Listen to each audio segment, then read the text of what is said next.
best place for below average Star Wars.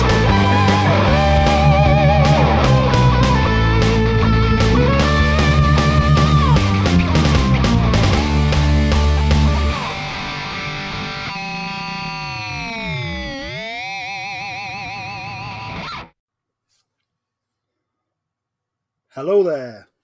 And welcome to the Star Wars Show. The best place for below average Star Wars. And we're here with a very special episode. Our friends over at the Dorky Diva Show, Brian and Savanna, have produced a fantastic audio drama, The Adventures of the Zolan Dart. And Brian and Savanna are here today to talk all about it. Brian, Savanna, how are you doing? We're doing great. Thank you for having us. And thanks for listening. We really appreciate it. We're glad you liked it. Yeah, I've listened to it 3 times now. Absolutely loved it the first time. And then obviously a few of our listeners just to get some questions down to ask you guys today. Mm-hmm. Obviously, we may go a bit spoilerish here, and we may talk some details about the Adventures of the Zolan Dart. So, Savanna, do you want to let the listeners know where they can listen to the Adventures of the Zolan Dart, and they can go and press pause here, go listen to the audio drama, and then come back for the deep dive interview? Yeah, so if you are podcast savvy, which you probably are if you're listening to this show, all you need to do is search for The Dorky Diva Show on your favorite podcasting app, and you'll find it there. Or you can go to our website, which is thedorkydivashowpresents.com, and there are plenty of links on the homepage. You can watch it on YouTube from the homepage of our website. You can stream it directly there. But yeah, that's the best place to find it. Brilliant. Thank you very much for that. So again, if you want to go and listen to the Adventures of the Zolan Dart first and then come back and listen to the rest of the episode, and that'll probably be the best listening experience to enjoy this episode here. So I'm joined by Savanna O'Dit, who is the producer of the Adventures of the Zolan Dart, and I'm joined by Brian Balance, who is co-writer, director, and one of the voice actors of the audio drama as well. First question out the bag. Why do an audio drama? Oh, that one's Because easy. we're crazy. Yeah. Because we're crazy. Because honestly, it might be kind of a boring answer, but because we wanted to. Well, I think the real reason is that we're both right? creative people, and we wanted to make something, but it's so hard to make a fan film. You have to have lots of money and lots of people and cameras and equipment, and this Location. location and effects and all of that, and this was the most feasible project we could do within our set of skills and people that we knew. But I have to say, for me personally, I really loved the Dooku Jedi Lost audio drama from the official Star Wars series of books and everything. So that was a big motivating factor for me, because I had only listened to maybe one other audio drama before listening to that. But I really enjoyed Dooku Jedi Lost. And after hearing that, Brian and I had conversations here and there it'd be really cool to make one of those. And he was like, yeah, I've already been thinking about that. And then I was like, well, let's just do it. We'll figure it out. Yeah. So that's kind of how the conversation started. Yeah, pretty much. There's way more yelling from your side, though.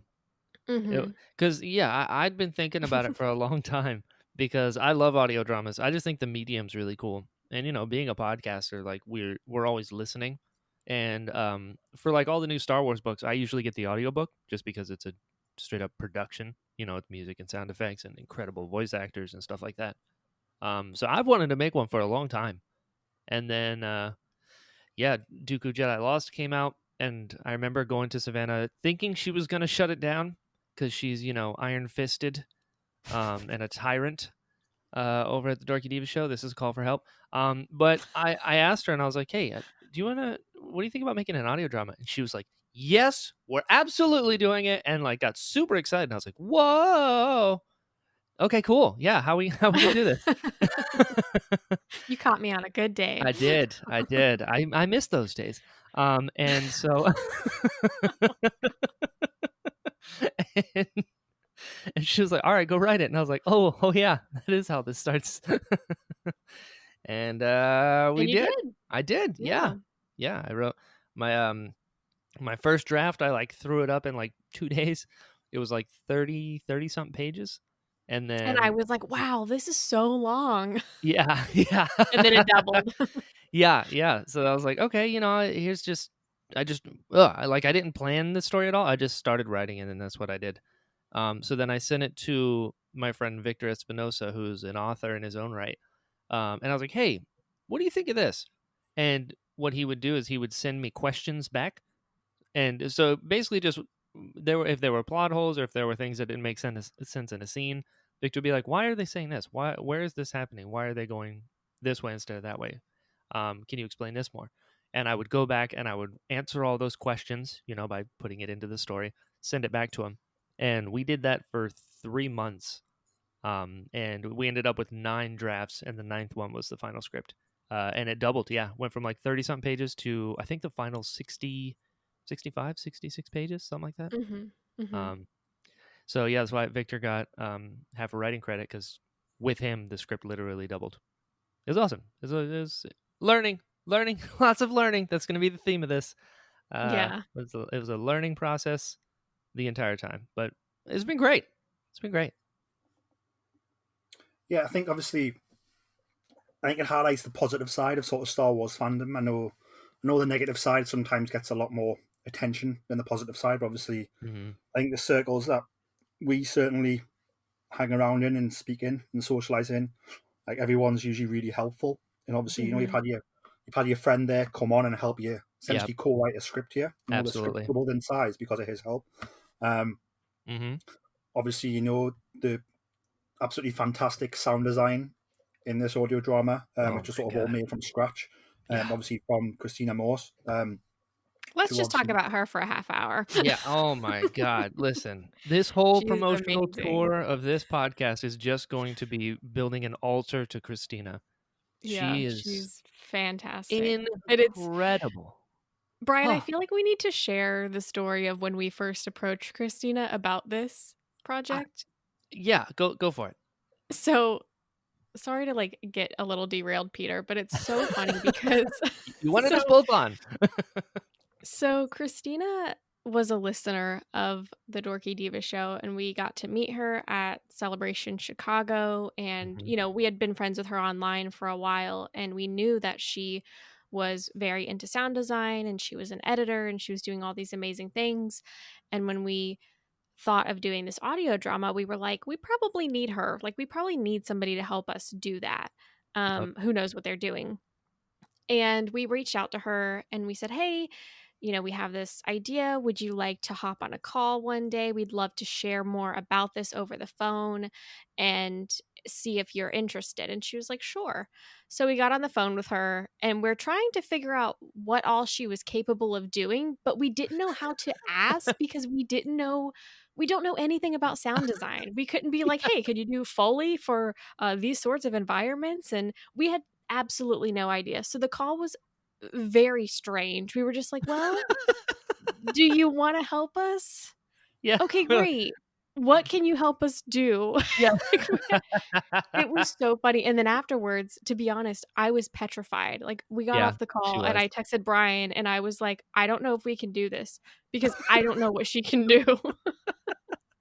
Turns out she can do a lot. Turns out she can do everything. But it was just a little nerve-wracking. I didn't think we were going to be able to do this when we first had that call with Christina because I had no idea what terminology to use. I don't know anything about sound design, so I had no idea what questions to ask her to figure out what she was capable of doing or even interested in doing for us. So yeah, I was very scared at the beginning. Also, you kind of need people to get hyped. You feed off of energy. Where if someone's like, yeah, we're gonna do this. Yeah. Because Christina was so calm about everything. And you're like, can we do this? Oh yeah. It was weird to me. I was like, she's too chill about this. Yeah, it's like we're asking all these questions and we don't really know what it means. And Christina's like, yeah, that could be cool. So when we're done, you're like, so low key. Is she actually gonna do it? Is this can we do this? I don't know how that went. I'm like, it went great. She sounded awesome. Let's do it. I totally forgot about that. Yeah, it was so funny. And in hindsight, she's incredible. In hindsight, I feel like we brought her on. I tell her this all the time. I was like, I feel like I brought you in to build a shed, and then I keep asking you to build a mansion, thinking I'm still asking you to build a shed. So I'm like, the last year and a half has just been me and Christina apologizing to each other on the phone. Just like, I'm so So- sorry I'm adding more. yeah, so exactly. sorry I'm you sorry made this me is this thing. change. I'm sorry it's taking forever. I'm sorry I'm making you do these changes up until the release. Like, Oh, we'll talk about that later. yeah, Christina is incredible. I will be singing her praises from the mountaintops forever. Because this is her thing. You know, she loves sound design. Like you mentioned, the blaster sounds in our audio drama she recorded, which, like, for anyone that doesn't know how sound stuff works, that's a huge deal. Like, she went out with a recorder, recorded a sound, and then mixed it and turned it into the sounds that you hear. She didn't like download a file off the internet or anything. That is from scratch. So Right. That's the it's most awesome. impressive thing about everything she did, is that all of the sounds you hear were created by her. Exactly. Like, coming in and out of hyperspace, that was her. Like, it's nuts what she was able to do. So yeah, Christina's awesome. Big Christina fans over here. I don't remember your question. What is this show? I mean, for me, listening to the audio drama, it's the first audio drama I've listened to. Oh, cool. And obviously, I really enjoyed the story. But for me, it was like when people were exiting ships and like the footprints changed to like from walking like interior to being like outdoors, and you could like hear that. I mean, again, I was going to stress, obviously, if you are like, obviously, hopefully, everybody listening is going to check out the audio drama. Definitely listen to it using your headphones, because that way you get sort of all the effort and all the beauty that's gone into sort of these sound effects. You get them all through your headphones. But I was blown away by like just the sound of like footprints in grass. Yeah. To that sound effect at the end. Of growth. Yeah. Like nature's growth. Yeah. Just a few like that were really like very subtle, but also bang on. Isn't that cool? That, again, all Christina. Because when I was writing it, so I've been an on-camera actor for the last like 6 years, and then the last year I kind of dove into voiceover. So when I wrote the script, I wrote it like a screenplay. I didn't write like an audio drama script of like beats. So also when I wrote it, I'm a visual person, so like I have to see it, and so I wrote it seeing it in my head, and then just wrote it as it was. So Christina and I spent a lot of time. She'd just be like, "Where's this taking place?" I was like, "I did not even think about that. Hold on, let me go back. They're in the cockpit here. They're in the cargo hold here. They're outside here." She goes, "Okay, outside. Like, what is it? What does it look like? Is there a field? Is there grass? Is there dirt? Like, things I never would have thought of." Christina was on it. Like, all that stuff. I'm so glad you like recognized that, because that was so pivotal in the story and like added so many layers. All Christina. I never would have even thought about that stuff. It's nuts. So were you sort of in contact with Christina during the writing process? Sort of, No. you said you went through about quite a few different drafts of the script. As soon as you were sort of doing something new in the script, were you letting her know straight away? No, we did this again, all wrong, Peter. Christina, I'm so sorry if you're listening to this. Christina got the final draft and was like, "Here's what I'm thinking," and then she was like, "Okay, let's go through this," and then we went through it. The writing process, honestly, I would write my story, I would send it to Victor for questions, and then he'd ask me questions. I would answer them in the script, and then I would send it to Savanna for the okay. So Savanna, being the producer, every single part of this had to get the green light from her. The auditions, the script, the story, everything. Because it's under the Dorky Diva Show banner, I take that very seriously, and it all had to be okayed by her. So when there were changes, Savanna would be like, "I don't really feel this too much," or, "Oh, I really like this," and then Victor and I would go back and work some more. So the I writing was a process professional was us three. dream crusher, essentially. That's right. That's right. Which is, par for the course, really. So so that was kind of the writing thing. So Christina came in when it got to production, when it was like editing time. So it was, which again, there's 100 things we'd do differently had we known what we know now. But hey, you liked it. That's all that matters.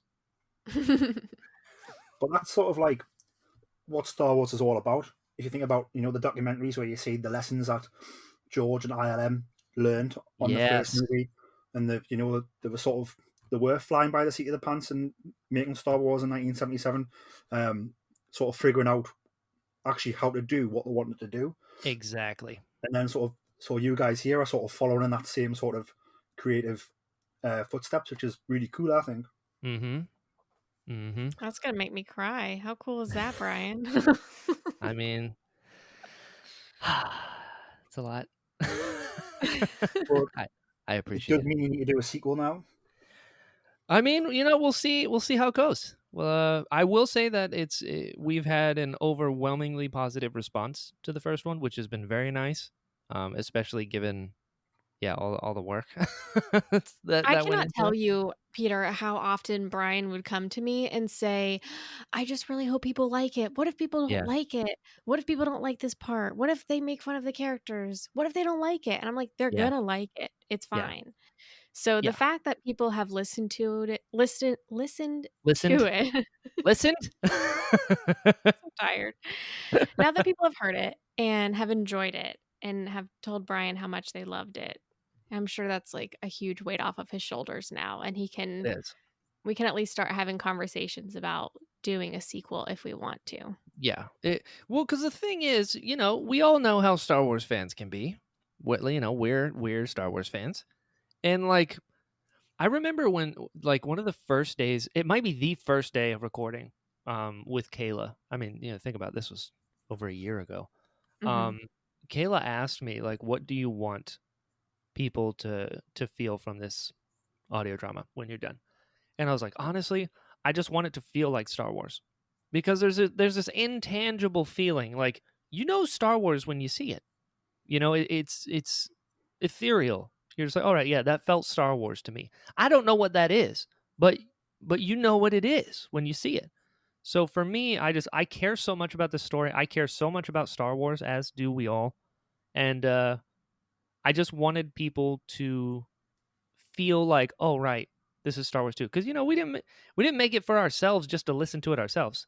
I made it for the other Star Wars fans, like my friends. Like Star Wars Twitter, like you guys. I made it for you guys. So it means a lot to me that it hit the mark.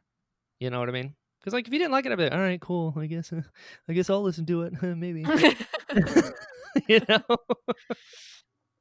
But it's cool. It's cool. I'm so proud of it.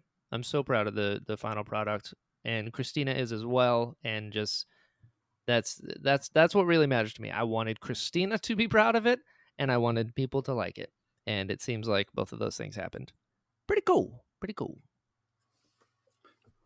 What was sort of the biggest challenge? Was it the writing process, or was it more figuring out how to put all the sounds and editing together? The second part. Writing was easy. The hardest part, honestly, was figuring out the pipeline for the work.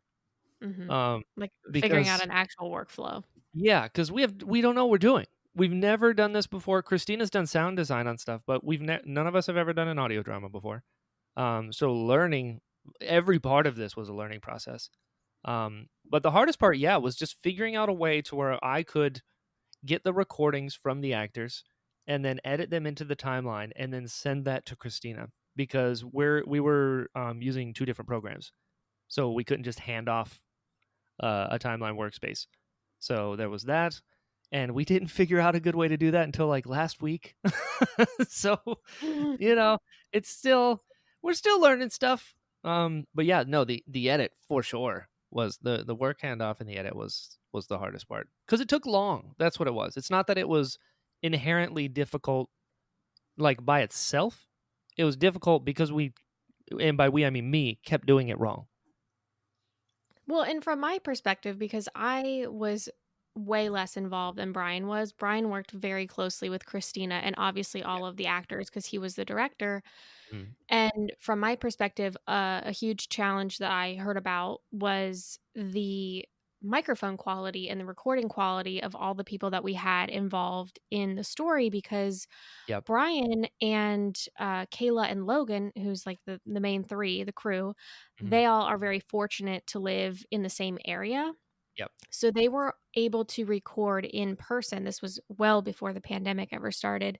Yep. They were able to record in person, and all of their audio sounded exactly the same because they were using the same equipment. But we also had people involved that were across the country, in the UK or in other parts of the world, and Yep. we couldn't control what type of equipment we had. What they had, we didn't know what they had. We didn't know what type of room they were in and the echoes that could come from that space. So a large challenge was also getting the sound to all sound the same. Right. And that was something that Christina had to work a lot on, but that was something we knew it was going to be a challenge when we started, but I don't think we realized how much of a challenge it would be when we started all of this. Ooh, another really difficult challenge. It took forever. Casting. Mm-hmm. Casting took a while, specifically Pie Show. Mm-hmm. And it took us a while to find a really good Caprin, I think. It did. Yeah, Caprin took a while. Pie Show took the longest. She was the last one that was cast because I was so particular. Yeah. But I didn't hear Pie Show until the release. The day before it came out. I literally did not know what Pie Show was going to sound like until everybody else heard it as well, which was a fun surprise. Not nerve-wracking at all. Yeah. It was like Savanna was like this like project manager, and then the workers just like heads down in the mines for like a year and a half, and we would sporadically be like, we're still alive, and then that was it. And I would sporadically get things to listen to, like Brian said earlier. I received all of the audition tapes and I would listen to them. Yep. And I think ultimately I was the one that got to decide if they got the role Always. or not. Yep. But as far as the actual drama goes, I heard a few scenes. I heard the opening scene with some of the sound design done. It wasn't fully finished, but I could hear a lot of the effects and stuff. And Brian would send me clips here and there of different sounds and how it was all working together. And I would hear pieces of it. And at one point, I got a pass at all of the voiceover work, with the exception of Pie Show, because she had not been cast yet. So I could hear the entire story with just dialogue, no sound effects, nothing in the background, which was great because I could at least hear kind of how it was going to start flowing together. But yeah, the rest of it I didn't hear until it was done. So that was a little nerve-wracking. Big surprise for me. Big surprise. But it was nice to listen to it fully finished and be like, wow, this is amazing. And it changed so much from the last rendition that I heard with just dialogue. Like, it really shows how much Christina's work means to the overall production value. Like, she is so valuable, because had this story just been dialogue, we would have fallen asleep. Like, Brian, love your writing, but it just it's your acting though. It just like jumps off the page with the sound design, because you feel like you're there with these characters in the environments that they're in. So it's really cool to hear that difference between the two. Totally. Christina, man, she's the backbone of the whole thing. I love it. So the Adventures of the Zolan Dart follows the crew of the Zolan Dart, which is a dynamic class freighter. It's Captain Navsana Atua. Reldor Sayas, who is, of course, voiced by yourself, Brian, who is the co-pilot. And then there's Murphy, who is the techno service droid, who assists our two heroes.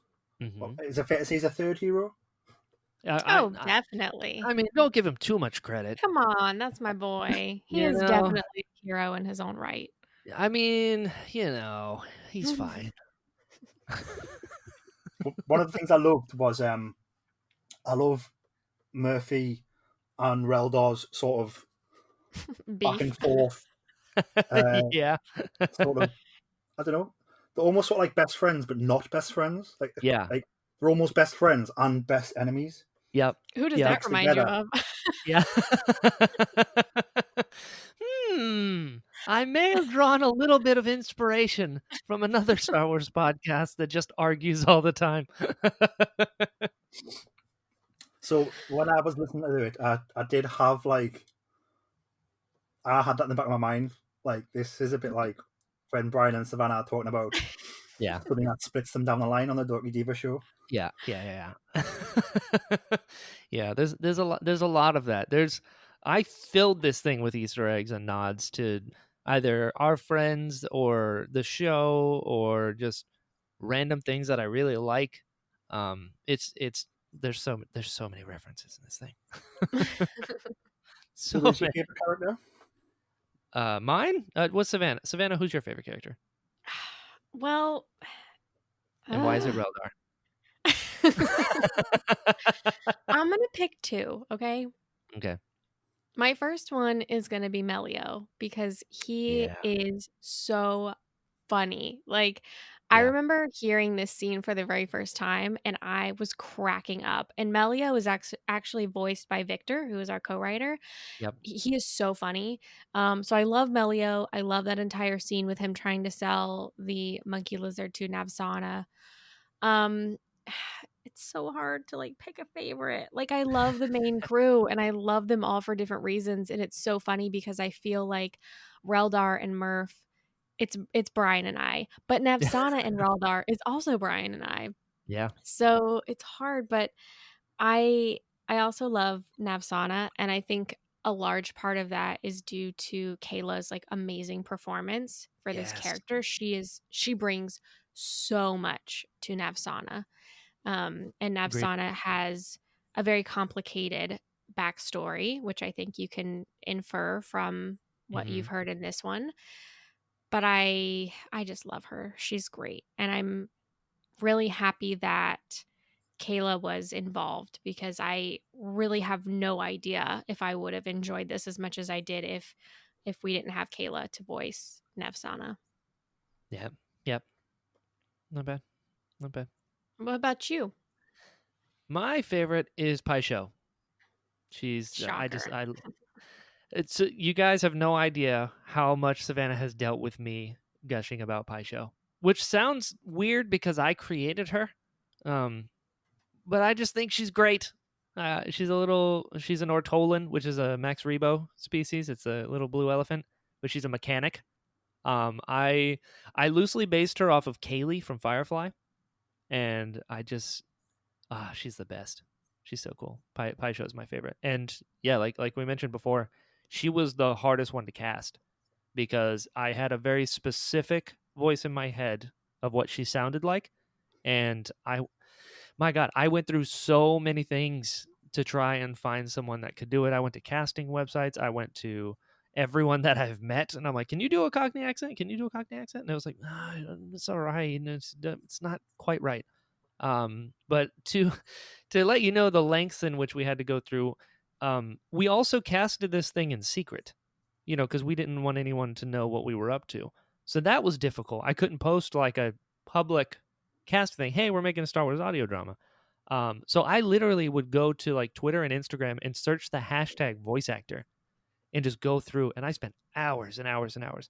And I eventually on Instagram came across Catherine, who plays Pai Sho. And it was just a random video of her talking. I was like, "That's it. Oh, that's it." So I sent her a message and I was like, "Hey, listen, this isn't spam. I promise. I'm making an audio drama and I would really like for you to audition for it if you're interested, please." And she was like, "Oh yeah, oh cool." And she's like, "I'm glad you told me you weren't spam first because Instagram." And I was like, "Yeah." So I sent her the sides for it, and she auditioned for it, and Savannah said yes, and that's how we found Pai Sho. But I just think she's great. Who's She's your favorite? lovely. She's the best. She got a little jumpsuit, her little flower. I know. I love her. I love Precious her little so bean. much.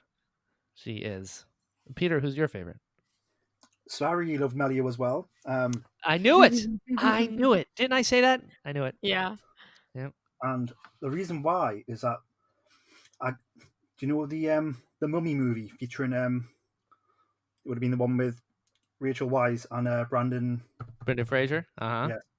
So I don't know why, but Melio's character, I got vibes of Benny.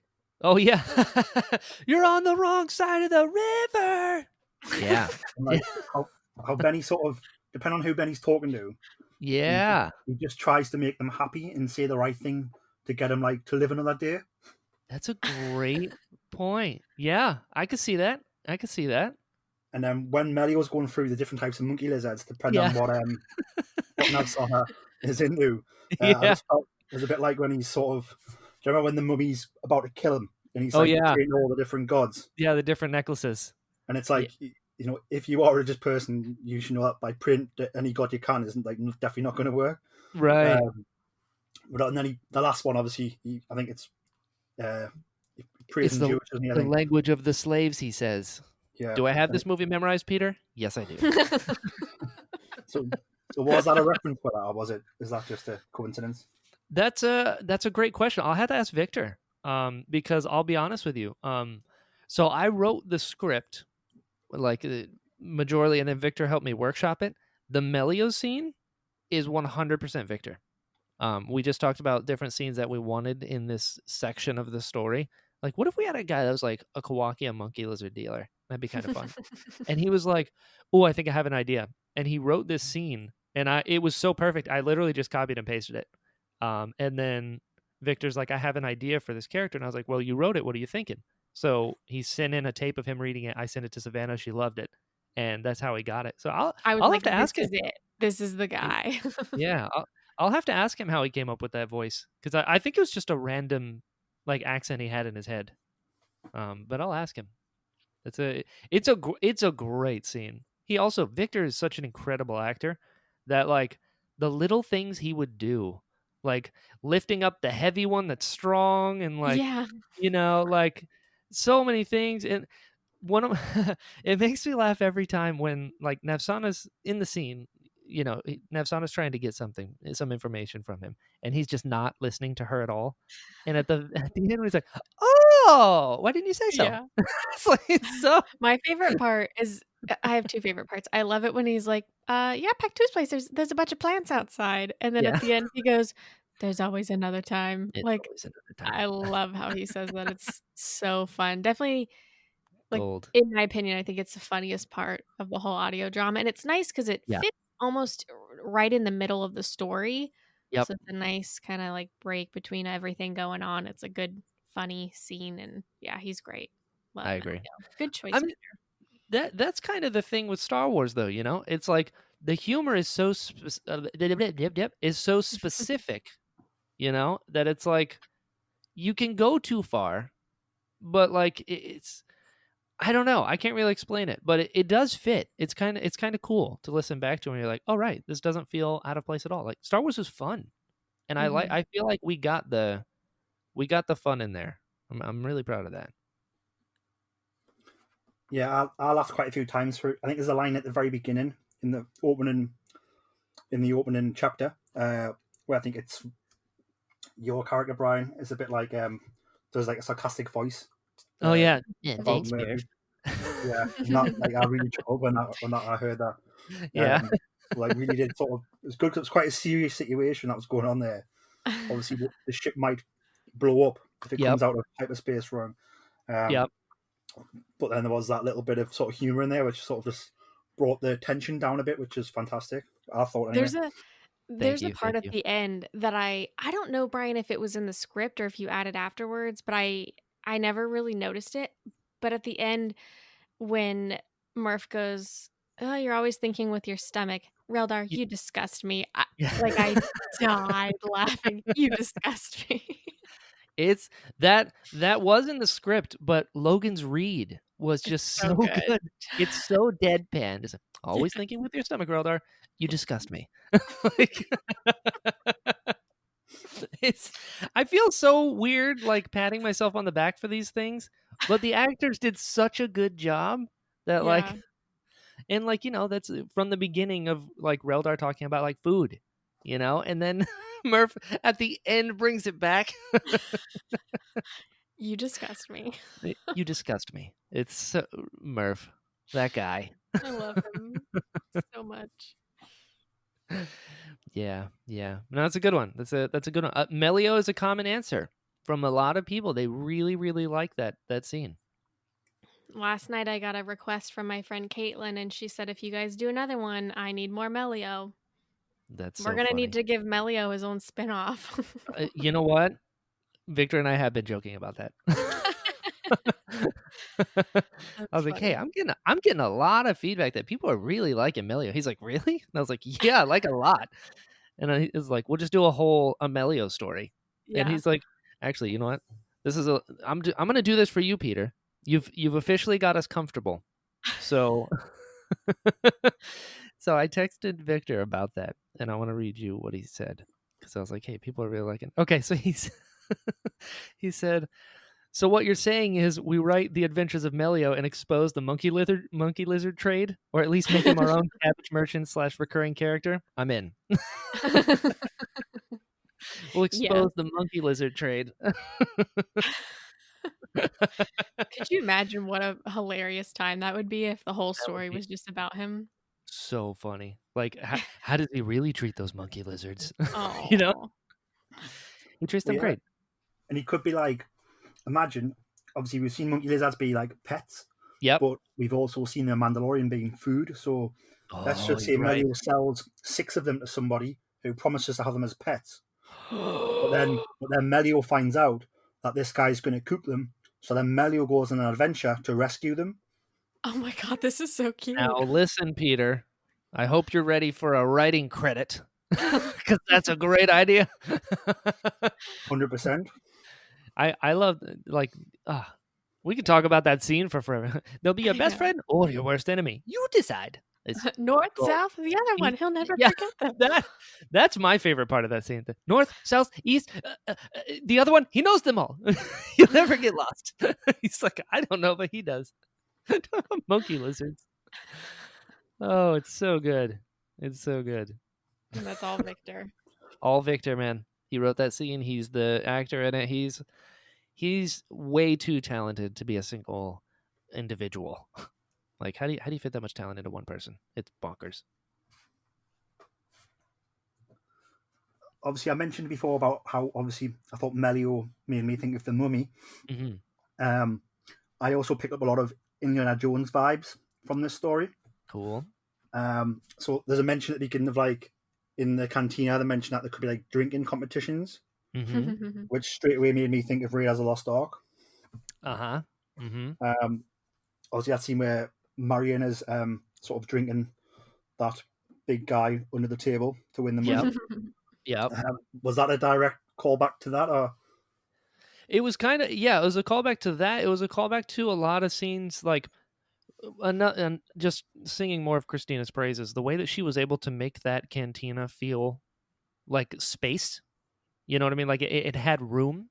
I thought was really cool. The conversations that Reldar passed, all the things going on, the fact that the barkeep just kind of laid it all out.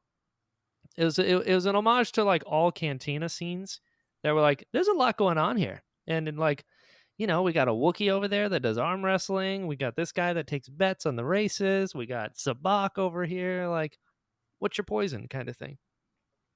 And I think she did really well. Yeah, no, like I imagined it being like quite a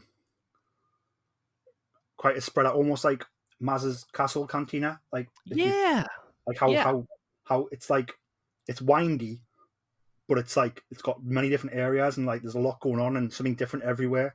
And I got that vibes from this cantina just by the sound. Cool. You know, if you just walked in, you would never be quite sure what was going on everywhere because there's that much. You'd have to like stay there a little bit and have a walk around. And you could get into all sorts of trouble there. Absolutely. That's so cool to hear. That is exactly what we were going for. Obviously, I love the way the audio drama started with the end of a already ongoing adventure. Yeah. Which again reminded me straight away of Raiders of the Lost Ark and Temple of Doom. Mm-hmm. Sort of, you know, Raiders Indy's looking for the golden idol, but that's not what this film's about. Same with Temple of Doom, he's after the crystal or the diamond. But it ends up being about the 3 stones. I think it was the Shankara stones. Is that correct? Mm-hmm. So yes, that reminded me of Indiana Jones. quite a lot, and also that sort of that vibe of we're going to put you in this adventure where it's just ending, and then Yep. straight from here your adventure's going to start, which again it sort of just puts you in the action straight away. Cool. Which cool. I really enjoyed. That's why I love those movies, and that's why I love this audio drama as well. Right on. Also, speaking of the Shankara stones, obviously we find out that there is an artifact that these guys aren't necessarily looking for it, but they really are, and that's what they're trying to get back to the tribe. Is this the substance gem? Mm-hmm. That reminded me of Temple of Doom, sort of the three Shankara stones, and they've been stolen, and how Indy returns them back at the end of the movie, and then like the sort of the plague goes away type of thing, and the children come back. So I got a lot of Indiana Jones vibes there as well, which I really enjoyed. Right on. I'm glad. It's so you mentioned that, like, the story starts kind of in the middle of things. I just really like that as like a story hook. Like that's Star Wars. It's like you're just seeing space, it's really cool, and then you see the blockade runner. You're like, oh, that's kind of cool. And then they're being shot at from a Star Destroyer. You're like, oh, okay, cool. Like, I love movies that start on a street and somebody runs past camera. Like, you're in. We don't need to set up anything. So let's go. You're looking at this story like unfold in front of you. So that's another reason I'm really proud of the opening scene, because it's automatically there's stakes, there's stuff going on. You get to know the dynamic of all the characters. You get to know the ship. It's like bing, bing, bing, bing, bing. Let's buckle up and get going. And it's hopefully fun. So it's I just love I love that as a story device to just start in the middle of things. That was something we had talked about with our friend Jim Mello as well. And Jim Yep. didn't directly write this story, but we had emailed him pretty early on when Brian was writing the script and stuff, and we were just asking for his thoughts because he's an amazing writer as well, and we just wanted his opinion. And he's a huge Star Wars fan and understands how Star Wars works and why it works. And that was something that he shared with us. He was like, Star Wars is always in motion. You have to start it with something in motion, something big happening. You're catching it in the middle of whatever's going on. You can't start with like a stagnant scene. And that was something I remembered a lot too, was just that one note from Jim really stood out about Star Wars being in motion. So I'm glad that you picked up on that, Peter, because that was something that was very important to us and clearly, made its way into the story. That was a big part of it. But I also love that you picked up on all the Indiana Jones stuff, because clearly, I didn't write this story, but I'm a big Indiana Jones fan. And I thought all of those things as well when I read it for the first time, which is why I think I loved it so much. And I don't think this is a direct reference, and this is really just from my like personal thought, but I almost feel a little bit of connection between Navsana and Indiana Jones. They're not doing the same type of work at all, but Indiana Jones has a sense of integrity with the artifacts that he's collecting in order to preserve them. Like when he goes, it belongs in a museum, and he wants to do things for the right reasons. And that's very much why Navsana is doing her job. She's doing them for the right reasons. She's not doing it to get rich. She's not doing it to better herself. She's doing it to help people, and she wants to do it the right way. And she doesn't want to get mixed into trouble along the way. So, like I said, I think their characters are still very different, but that's one connection that I can kind of relate between the two of them. Yeah, I mean, speaking of Navsana and sort of the code that Navsana, Reldar, and Murphy abide by, obviously I'm right in saying that this audio drama takes place sort of in a similar timeline to The Mandalorian. Yep. And obviously we've seen some of the jobs the Mandalorian's got. It's it's hunting people, it's capturing people, it's hunting this child, capturing this child. And we also get like a glimpse of those type of jobs coming through the comms on the Zolan Dart. And obviously this group obviously sort of play past them because they really just want to do the simplest jobs where nobody's getting hurt. Like we're essentially just going to do the jobs that like sort of we aren't ripping anybody off. The people we're working for aren't ripping anybody off. Nobody's going to get hurt. we're just helping these people either transfer cargo or, we're going to get this food to people who need it and like that type of thing. Yeah. Whereas obviously like a lot of other people in the galaxy right now are sort of doing any job possible just to earn a bit of money. Yeah. So it's sort of good to see that, Navsana and the crew do have those morals where they're like, you know what, we could take that job, it is big money, but we don't want to do that because A, we don't want to hurt anybody, and B, I can't remember what the line is now, but there's a line, something about it, but obviously if you're doing troublesome jobs, sort of trouble will come back to you.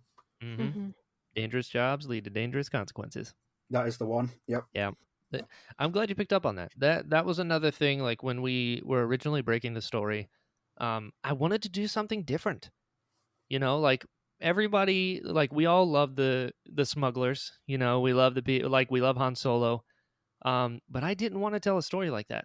I wanted to see, in a galaxy that's gray, I wanted to see how a character that tries to keep things black and white would survive.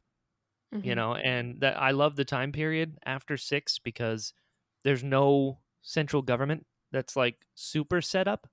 The Empire just fell a few years ago, so it's like it's really the Wild West out here. You do whatever you have to do, and I didn't want it to sound like we were making a commentary on the people who are doing what they need to survive, because you got to do what you got to do. But I wanted to have Navsana specifically, for reasons that she sort of alludes to in the story. She doesn't do any of those sort of, everything's above board. Everything's on the books. They don't want to get involved in things that could turn bad for reasons that she alludes to. But I just thought that was a compelling, character trait to be like, oh, in a galaxy where people are hungry and you're still going to stick to this code that you have. All right. Interesting. Let's see how this goes. And that can put you in situations where you're sort of at odds, where you have to make these sort of decisions and realize, are you going to fight when the time comes? And it's I'm glad you liked it. That was that was important to us, to have Navsana really be different than, I don't think there's a character like her exactly in Star Wars yet. I don't think there is. That's something that I'm very proud of. Like, I can't take credit for it. That's all Brian. He wrote these characters. But it feels very good to read this script and hear about these characters and feel like their stories are honorable. They have integrity. They live with a purpose, and a purpose that is good. And I think that's something that is important to reflect in our own like real world lives. It's really cool to relate all of this to Star Wars, but the reason we all love Star Wars is that we can relate it to our own lives. So for me personally, I love that Navsana has such a strict moral code, and she really sticks to her guns on doing what is right and doing everything correctly and not hurting people. Because that's how I want to live my life, and I think that's the way you should want to live your life. So like Brian said, we're not downing the people in either Star Wars or the real world that have to do what they have to do to, feed themselves and their families and whatnot. But it is very cool to see someone like her that goes the extra mile and works extra hard to live by this moral code that she has. Exactly. And like, I don't know, like there's a part where she's going through the hollow net and like going through different jobs that are on, and she says no to pretty much all of them. Actually, literally all of them. And then she's like, people are looking for armed security or armed robbery, and Reldar's like, we are armed. Like Reldar is much more gray. He understands the realities of the galaxy that they're living in, but I wanted. I that dynamic was important to me because at no point are they like judging each other for their decisions. They're just making their case. You know what I mean? And Navsana's not looking down on people who are smuggling. She personally just won't do it for personal reasons. And she like knows even the consequences of how things can go wrong, and that's why she lives her life the way she does. She's exactly been there. like exactly. And like I tried to have that come out when she's talking to Pai Sho. because Pai Sho is even like, you ever do anything off the books? You know, to her it's fun. It's like, let's do some smuggling. It's kind of cool, right? You know, crazy Pai Sho. But Navsana's like, no, everything's above board. And then Reldar just says it's easier that way. You know, like it's like, this is my code. This is just what I'm doing. It's not like your code is wrong. You know, and I wanted to have that. I just thought that was an interesting dynamic to sort of play with in the story. Yeah, definitely. So, I mean, I really enjoy that aspect of it. And then in the end, I think there's obviously a choice there to whether to stay by the code or to drift from it. And then I think, obviously, Navsana actually says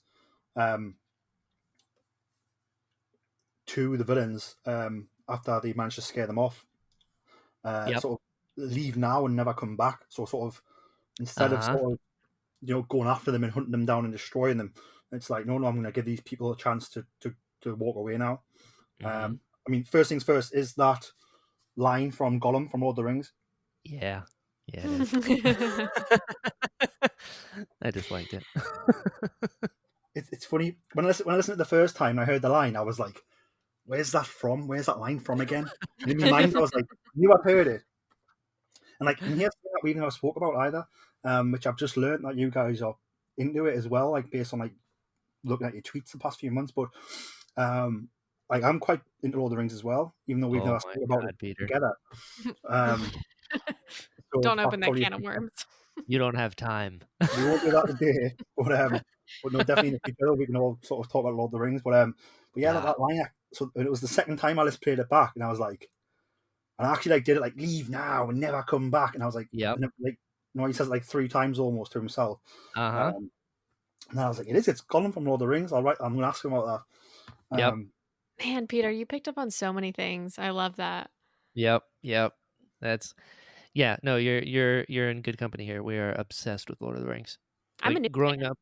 Yeah, Savanna's new, so she's doing all this like at once, and it's amazing to watch. She's like, "Do you know about this?" We're like, "Oh, I know. Come in. This party's great." As a kid, it was Star Wars, and a very close second was Lord of the Rings for me. So yeah, had to get something in there. You know, it feels good. You know, I like the idea that it was Smeagol telling Gollum to leave. You know, having the two opposite ends of the spectrum being Navsana and Donalo, her telling him to leave. You know, it was like a cool. Yeah, good job. That's some good stuff right there. Yeah. and the line works so well in sort of showing you what Navsana's all about. Yeah, I think so. Isn't she just the best? I love her. She's amazing. Man, yeah. Navsana's the greatest. And like, yeah, because that was important as well. You know, if we're having a big battle scene, right? If you can even call it that. With the exception of something that happens at the very end, you know, that was an aggressive thing, Murph. The rest of it was all defensive. You know what I mean? Like, the Scrambler is not like it's not a cannon. You know, they're not blasting people. It scrambles the system, and then what happens. You know, I like that. The weapon, if you can call it that, of choice, kind of reflects the crew, I feel. Or at least I tried. Was inspiration for the Scrambler from sort of the ion cannons from Empire Strikes Back? Yep. It was like a. I mean, it's an ion weapon. You know, it's an EMP, is what the Scrambler is. You know, the thing with Reldar is there's a few nods here and there where like he's really tech savvy. You know, like I kind of he's loosely inspired. Well, not even inspired by. He just looks like him. Atten Rand from KOTOR 2. He kind of looks like him. But I wanted Reldar to be like a splicer, like really good with technology for some reason, and that's why he's on the crew. You know, and I wanted to allude to that throughout. Like, there's a part when he mentions, you know, I hacked into their comms so we can hear them over ours. So that alludes to it a little bit. But the Scrambler, I want it to be electronic. I wanted it to be like a gadget that he's been working on for a long time. Waste of time. The waste of time. So I love that so much. It's a good one. So yeah, I wanted that to just add to his character, that like he's really good with technology, and so I wanted it to be a sort of EMP, sort of blasting things within the area. And my God, the sound design on that, how cool was that? Like the way The Christina made it coolest. sound. It's like our own seismic charge. It's so cool. I love it. That'll be iconic in 20 years. Right? It's so cool. Yeah, So that's one thing. The sound effect for me was like it was so different. yeah. But yet so sort of like I hadn't heard it before, but once I'd heard it, I was like, yeah, like that's the scrambler. If you know what I mean? Yeah.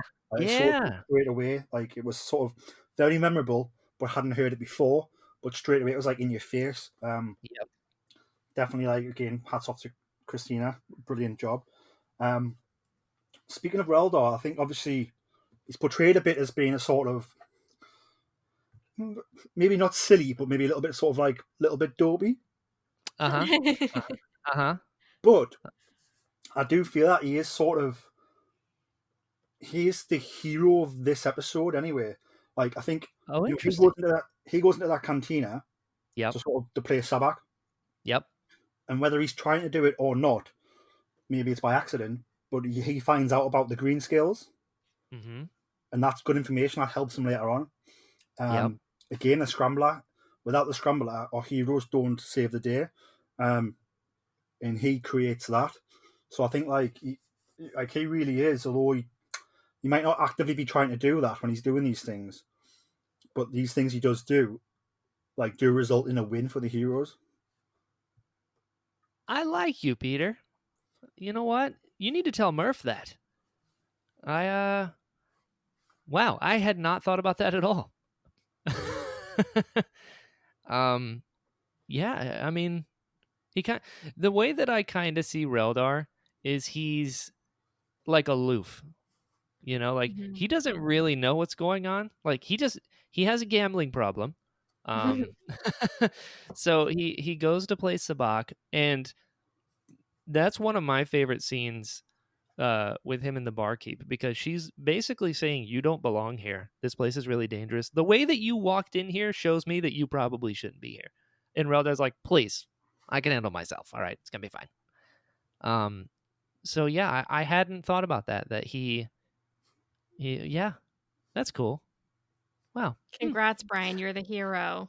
I guess so. I mean, he Reldar he's dumb luck if it was a person. You know, like he's really smart with tech and stuff like that, but he's also like Murph is just constantly undermining him. So anytime Reldar has like a cool moment, Murph is there to be like, actually no.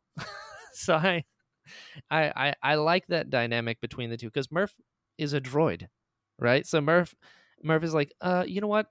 I should help you out so it's done correctly, because we both know you're incapable. And I'm like, you know what? You know, I don't need you at all. He gets flustered easy, and you know, I like Reldar a lot. I'm a big fan of him. But yeah, I guess he is the hero. You hear that, Savanna? You hear that, Murph? You hear I'm that sorry. I think I world? just cut out for a second. What? Yeah. Yeah, that's a good pull, Peter. Honest to God, I had not thought of that, but I guess he did all right. And obviously, I mentioned the green scales there. Yep. So obviously, with the audio drama, we've just presented with the information we need to sort of progress the plot. Yep. But behind the scenes, sort of how much backstory is there developed for a gang like the Green Scales and for characters like Kipron? Sure. Quite a bit. I every character that is in this audio drama, I have backstories for. Like the writing process was a lot.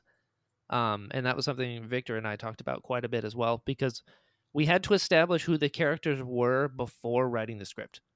Because once you know who the characters are, then you know how they're going to react in a situation. So that all had to be figured out beforehand. And The you green also scale, have to have that information to offer the performers, right? To give them an understanding of who absolutely. they are and who they're playing. Absolutely. If I don't know who the characters are, how can I get somebody else to perform them? Right. You know what I mean? Like, I guess just do like a, like a Kawaki monkey lizard salesman, whatever that sounds like. Just go for it. We needed a setting and a feeling and things like that. So yeah, a lot of work went into the characters. I hope that comes through. I hope all the characters sound like they have a backstory, sound like they're fully fledged, like even cameos. Like so much care went into this. Like the crew and the cast, like all of us care so much about this, and I wanted that to come through, that it wasn't like, oh, this is just a throwaway line. You know what I mean? I wanted people like, I mean, the one little line that's walking by, like, Daniel Barry, right? He plays one of the shady merchants in the marketplace. When he mentions, like, vibro blades, personal shields, guaranteed you win your first fight or your money back. Like that line and the way that Daniel performed it, I feel like, or I hope that you listen to that and you're like, oh, I can see this guy. I visualize, judging by that line, I can tell what he does for a living. I could tell these shields probably don't work. He is That's why. and when you come back to return your vibroblade and get your money back, he ain't gonna be there. Exactly. So a lot of care went into all the characters. Caprin was a big one. Trying to find that line where he is dangerous. Clearly, like the second you hear his voice, Drew did an incredible job. Kind of having that terrifying Trandoshan, like this guy could bite your hand off if he wanted to. But also, he kind of likes Reldar.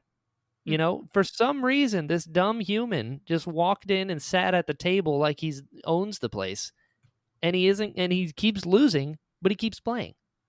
So that scene with Caprin and Reldar, I wanted it to feel kind of like that. Like Reldar has full confidence, not realizing he's being played the whole time, and Caprin just thinks he's funny. Like, look at this guy. Look at, he just laid a 7 down. All right, sure. How dumb. Exactly. So I don't know if that answered your question. But yeah, No, they it do did. have backstories. They have backstories. Yep. Everyone has backstories. Yeah. Okay, yeah, that's what it was. The green scales do have a backstory. Caprin alludes to it a little bit when he mentions that, like, they deal in the black market mostly. They trade in goods and sometimes beings for a profit. So they are not opposed to enslaving people. They're bad peeps. They're bad peeps. Isn't it kind of sad that we gave the Greenscales most of the nods to our friends' names, and those are the bad people? I didn't think about that. Yikes. Yeah. So much of this was, did you see the message Ryan sent us? Yeah, of course you killed Donalo. Yeah. I was like, I had to knock you down a peg, buddy. Yeah, I hadn't thought about that. Although, if we're talking about just economy here, I feel like there's a lot of bad people. Probably a majority of, well, not bad, questionable, some bad for sure, but Well, my questionable name people. was used with high regard. That's true. Nevsana is just Savanna mixed up. So Yeah. good job. Surprise. Surprise. Everyone knew that. Yes. There's backstories to all of them, Peter. And Caprin alludes to them, and yes. So I'm looking forward to a Green Scales spin-off as well. Can you imagine? Man, we're already on our second spinoff here. Whew. All right, I'll get to work. Pie Show is going to need a spinoff too.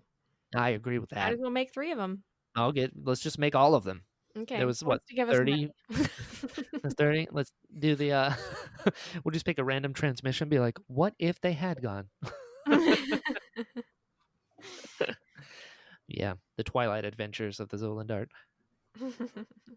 Obviously, speaking of the Zolan Dart, obviously you chose to name the audio drama after the ship, and it's the Adventures of the Zolan Dart. Yes. And the crew who are inside the Zolan Dart, sort of giving a bit of character there. Yep.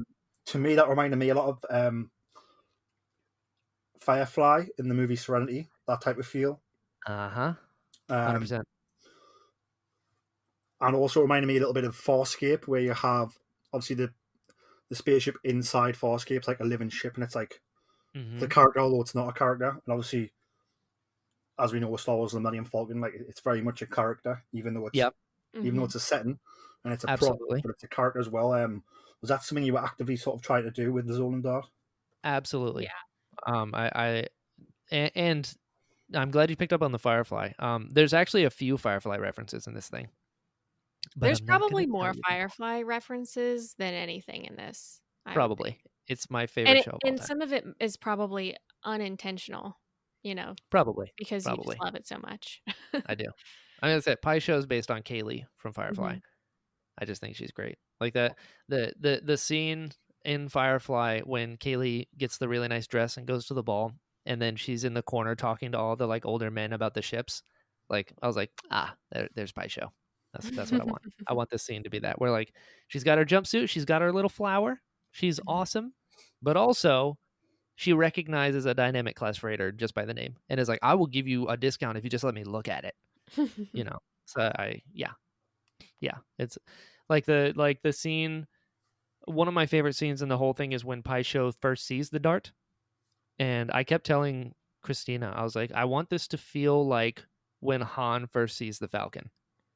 Like it's a big deal to Pai Sho. So there's that Kaylee reference there. There's a few of them. There's a few Firefly references in there, and the Zolan Dart's just cool. I like it. I like it. It's a good ship. How many references from season 2 of Firefly, Brian? Oh, Peter. Sorry, I Come couldn't resist. on, man. Oh, You man, wooed me. Oh, Ow. I'm sorry. Ow. he really got you there. Yeesh. Good My one, Peter. God. I'm high-fiving you virtually. Yeah. He got us comfortable, and then he attacked us. He attacked That's what you. we He do didn't attack me. No, Yeah. I'm very sorry. I just couldn't resist that one. I understand. That's great. I understand. Savannah's like, Brian in pain? More, please. I just wanted to say too, it's hilarious how long this audio drama was untitled. It was untitled Star Wars audio drama for many, many, many, many, many months because he had probably the named first year. ship. Yeah, he had named the ship already, but we could not figure out what that title was going to be. Like it was so difficult. And I feel like we would have a conversation every month like, "Hey, have you had any ideas on the title?" Nope. Okay. Like it was very difficult. And you came up with the title. Yep. Yeah, I was God. like, nope, doesn't fit. How about this? Nope, that's dumb. Nope, I don't like that either. It was Nope, really sounds hard. dumb. But It was really hard. It's a long title, but I think it works very well. And Peter, now that I've heard it in your accent, I already feel more confident about it. I'm like, oh, that sounds so cool. Yeah. Yeah. I'm really proud of the title. It's a good one. It fits, right? It's like the Adventures of the Zolan Dart. It's like the ship, and I love that the ship is a character. I tried to make the ship really important, to the crew, to Nefsana specifically, and to people that like aren't on the crew, that they recognize like it's a dynamic class freighter. Donalo's like, look out for this ship. Pai Sho's like, oh my God, look at all the upgrades you've done. Like, it's cool. I like it. I think the title's fantastic. I think it's simple, but like it's exactly what the show is. Cool. So I think I couldn't imagine it being called anything else now that that's me neither. what it's called. Yeah, same. It's also really cool to see the logo. I think we worked with an amazing artist. Her name is Liz Romaine. She also did our new podcast logo, and I approached her and I was like, hey, I've worked with you for some stuff. Like she also did the Working Diva logo, which is not Star Wars related, but I was like, hey, we're working on a Star Wars project. Would you be interested in helping me come up with like a typeface for this and help me make a logo? And she was like, sure. And Liz is not a Star Wars fan. I honestly don't even know if she's seen Star Wars. So she comes from a very different background, which is great because she's taking like no Star Wars elements and putting it into our thing. It's like very much our own thing. And she sent me a few different renditions of it, but she nailed it pretty quickly. And when I saw it, I was like, whoa, this is cool. Like, yeah, it felt really neat to see it for the first time. And obviously we've put it on so many graphics at this point. I have it burned into my memory all the time, but she did a very good job making that happen. And it was neat to see it written down like in a text message from Brian, but it was even cooler to see it in like a really neat typeface. And yeah, I love it. Same. I think the font and the title design is fantastic. It's very independent. Like it doesn't remind you of anything else. If that makes sense. Like it is its own thing, Cool. Yeah, that's which I what I think feel too. I didn't want to which is use the Star Wars font, you know? I was No. like, that's not what this is. This is No. something completely different. We're Yep. in the Star Wars galaxy, we're interacting with things that you would recognize from Star Wars, but this is very much our own project in it, and we want it Mhm. to be separate. So I was very clear with her, like, don't use any Star Wars logos or fonts, Yep. do your own thing. Yep. yeah, and I think that's quite. I think it's the right thing to do, but I think it's also a very brave thing to do to sort of to go to stay to sort of venture away from what sort of the whole universe is used to seeing, like font wise for Mhm. Star Wars productions. But I think, like I said, I think it's very original, and to me now when I see it, I just think Mhm. Zolan Dart. Yeah. But it's very much its own sort of its brand there. Obviously the font's great, the title's great. Obviously there's been a lot of sort of really really cool character art produced. Yeah. Yeah. Oh, that's been so cool.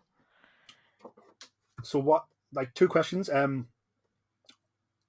Number one, when did you decide that character art would be important? And two, um, who did he bring on to sort of develop the character art? Ugh, I'm so excited to talk about this because this is Yeah. my This thing. this is Savannah's department. So when Brian and I talked about doing this, when he went off on his own to go write the script, I went on Pinterest and found concept art for characters that I thought was very cool, and I saved them all and like made a mood board of environments and ships and characters because I'm a very visual person, and I was like, if I'm going to read this script that he's writing, I need to be able to see it in my head, and I need to picture who these characters are and where they're at and what they're doing. So very early on I was grabbing lots of different like fan made character art that I had seen, things that are from the official Star Wars universe, and I compiled them all into this like mega mood board.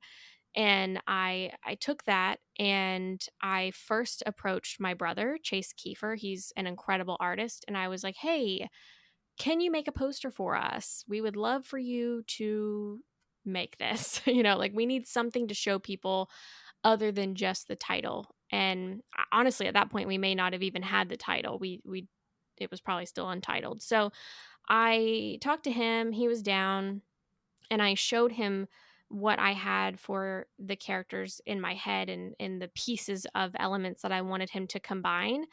And he very quickly sketched up some art, and he did this in May of last year. So we didn't see any character art until almost a year after we started the project. So in early May, he sent me a very quick rough sketch of what he thought the poster would look like, and I was like, whoa, this is amazing. And it was just like gray background, black lines. It was very loose. So he started with that. I immediately loved how he drew Napsana and Murph, but Reldar was more of a challenge, and Brian and I kind of had to go back and forth on how he was going to look and how he should be younger, and um, we had a lot of conversations about that. So Chase is solely responsible for how the poster turned out and creating that very, like three-dimensional art. And from there, I approached Alyssa Bradley, who is another fantastic artist and huge Star Wars fan. I approached her, it was last fall, so not that long ago. And I said, hey, I really want sketches of some of our main characters other than the crew, so that when people are listening to the drama, they can picture what these people look like, because we have a lot of aliens, non-humans. It's probably difficult to picture what they're going to look like. And she was like, sure, absolutely. So I wanted to have these characters drawn from like head to toe, whereas the poster, you really only see Reldar and Navsana's faces. You don't really see what they're wearing or what kind of weapons they have or whatever. So Brian and I sat down one day on the phone and we just went through our list of characters that we wanted to see in like art form. And we talked about what they would be wearing, why they would have those things, and just kind of like their overall aesthetic. And then from there, I pulled more inspiration pictures to hand off to Alyssa and say, hey, this is what Reldar would be wearing. Here's what colors he should be wearing. Here's what he looks like, et cetera, et cetera. So she has done 6 of our characters so far. We still have 3 more to share. And so far, she's done Nefsana, Reldar, Murphy. She's done Pack 2, Paisho, and Caprin. And pretty soon we'll be able to share artwork of Sereth, Shibasa, and Captain Donalo. So I'm really excited to share those because Shibasa and Sereth are creatures that Brian created on his own. It's not a species that you've ever seen before in the Star Wars universe. So I'm really excited to share those with everybody, and she's been amazing to work with, and I'm really happy that Chase and Alyssa were willing to help us out and draw these characters and like bring them to life, because like I said, I'm such a visual person and I really wanted to see what they would look like. And I told Brian from day one, I was like, my ultimate dream would be to one day have this story fully animated. You know, right now it's just an audio drama, but like my big dream to put out there would be to see this as like an animated movie one day, you know, and that may never happen, but I can picture it in my head now that I have seen what these characters will look like, which is really, really, really fun. Um, but I'm very glad that they were able to do it for us and they were willing to collaborate. And Alyssa was very excited because she's so into Star Wars. And my brother Chase is also very into Star Wars and he studies poster art. He's a big fan of Drew Struzan and he wanted to bring that into our poster so it felt like something that you would see for a Star Wars project. That was going to be my next question. For me, I think the poster pops straight away. My first thought, I don't know why, but when I look at it, it just makes me think about the prequel posters, and particularly, Attack of the Clones. Obviously, Drew Struzan did those posters, and he's a fantastic artist.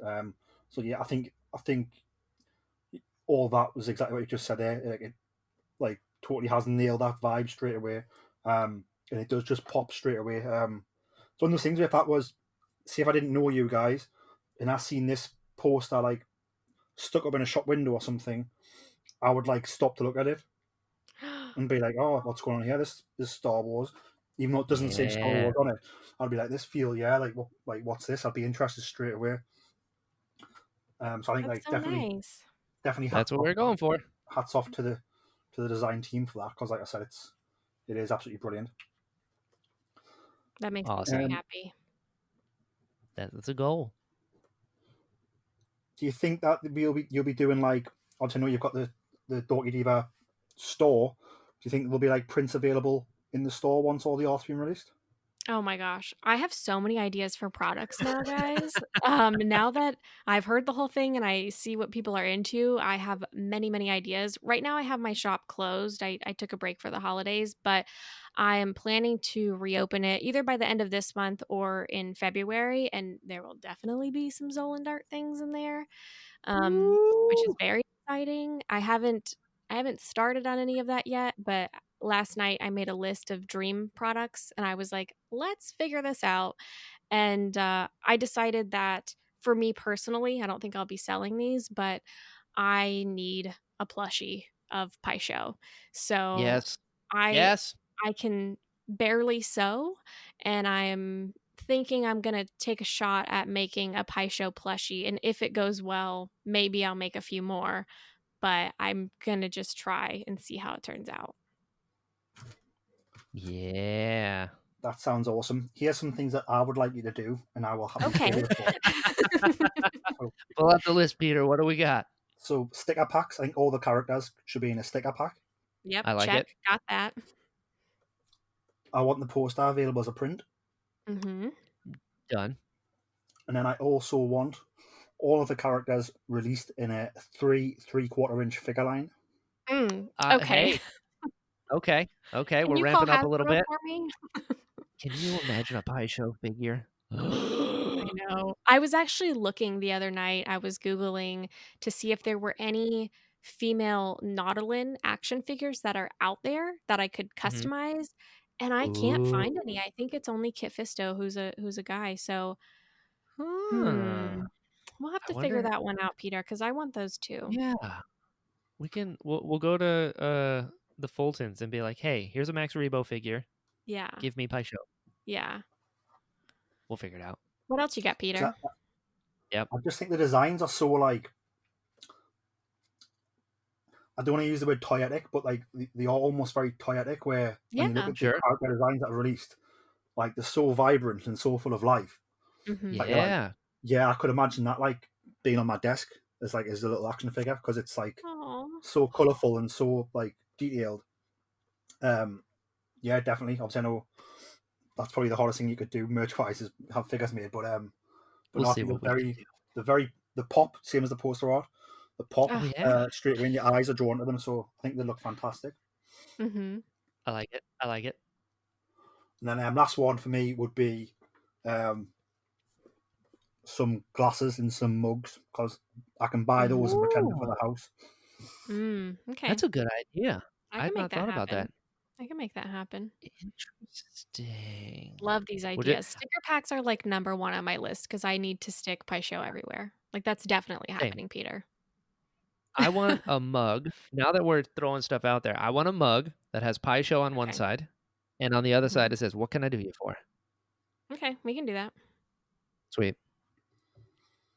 I'm Um, on this side. I'm on this side of the fence, and I'm like, "Here's what I want." And I'm like, and I'll make it happen. Yeah. imagine if you did a Melio figure and it comes with like 12 different types of monkey lizard. Oh my Oh my gosh. god. Can you imagine? Listen, if anyone out there does dioramas, we need to first figure out what Melio looks like, and then Yeah, I think I'm gonna need to add Melio character art to our list with Alyssa because everybody loved him, and I think it would be a they shame for him really not to have a do. visual representation. And he can have a little monkey lizard with him. Yeah, I'll he make can that have a happen bunch of them. too. Yeah, I'll make that happen. He Oh, can have his own sticker sheet with all the different yeah. monkey It's just lizards.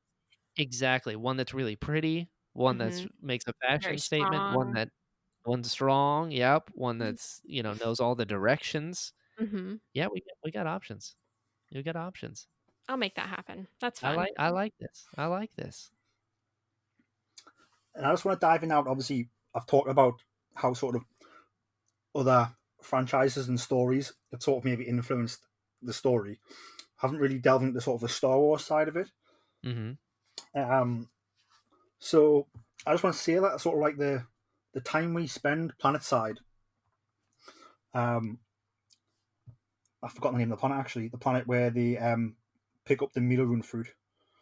Yeah, Ozog. Yep. Yep. I felt that like the time we spent there between Raldor going to the cantina and find out information, and Mhm. Natsana wandering through the marketplace and through the town.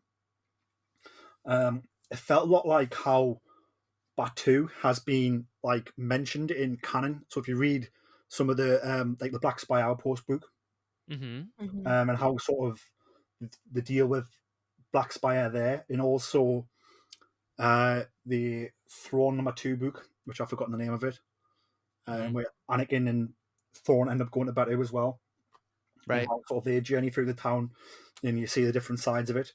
It felt very much like that, which, Cool. I'm not saying it is Batu, but I thought it was really cool to sort of get to know a town, even though Sure. we're only getting a little bit of information. Like, we're not there very long in terms of Mhm. minutes in the story, but I felt like we sort of got like a guided tour around the town, which I thought was fantastic. Sure. And it reminded me, like I said, of how Batu was sort of described, and how not described, but the same way the sort of, obviously the Batu Park was coming, and they had to get people bought into that, and the way they did Right. it was that they inserted it into Star Wars canon in these books, and I felt they did such a good job of describing Batu in these books, Mhm.